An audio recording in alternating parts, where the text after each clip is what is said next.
The conversation around AI is moving at lightning speed. We've talked about the rise of agentic AI and the need to build regulation in from the start, but now we're hitting a much more practical and honestly, a much more common challenge. Why are so many really promising AI projects just stalling out before they ever reach scale? So that's exactly what we're going to dig into today. We're going to explore the final two big structural shifts.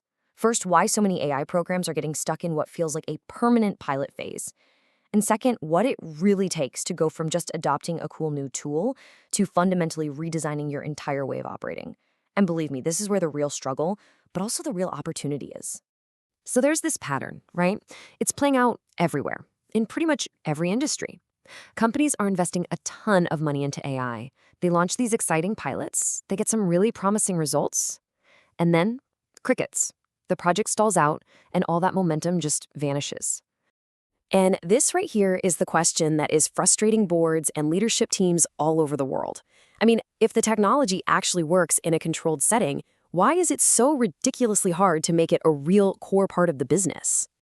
Well, the numbers here are pretty stark.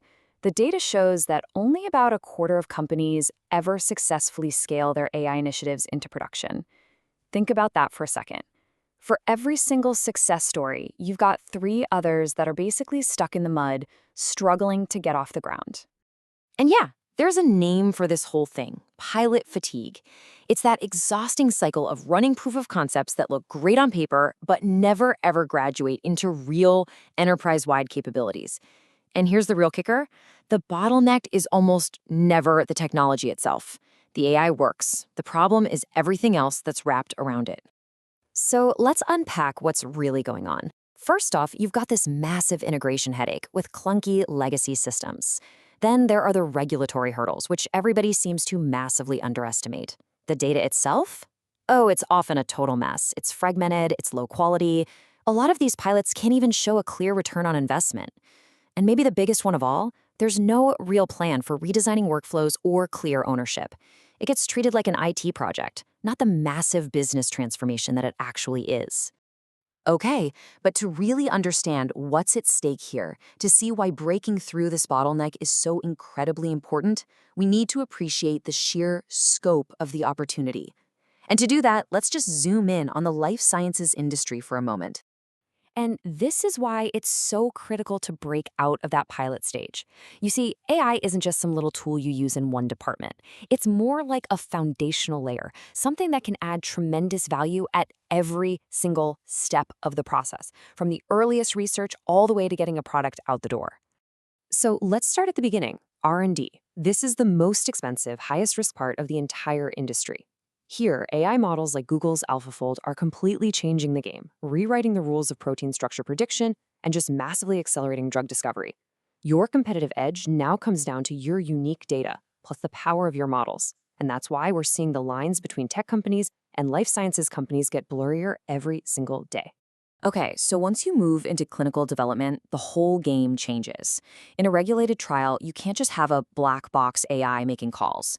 Your models have to be fully explainable, and in many cases, they have to be frozen, which means no live learning once a trial is underway. This creates this real tension, right, between the adaptability that makes AI so powerful and the rock-solid stability that regulators demand. The companies that are winning here are treating this as a design challenge, not a dead end. And then you get to manufacturing, and that need for explainability is still there. It's just as crucial, but for a totally different reason. It's not for the regulators, it's for the operations and quality teams on the factory floor. If something goes wrong, they have to be able to trace the root cause through the AI's logic. If the AI can't show its homework, basically, it's just not getting deployed in that environment. And finally, you get to the commercial side and the incredible frontier of precision medicine. Here, the demands shift again. You need total transparency, you need robust ways to mitigate bias, and you need constant monitoring to make sure the AI is working safely and effectively out in the real world. These aren't nice-to-haves. They are absolute, non-negotiable requirements. All right, so we've seen the problem, this pilot to production bottleneck, and we've seen the immense opportunity across the entire value chain.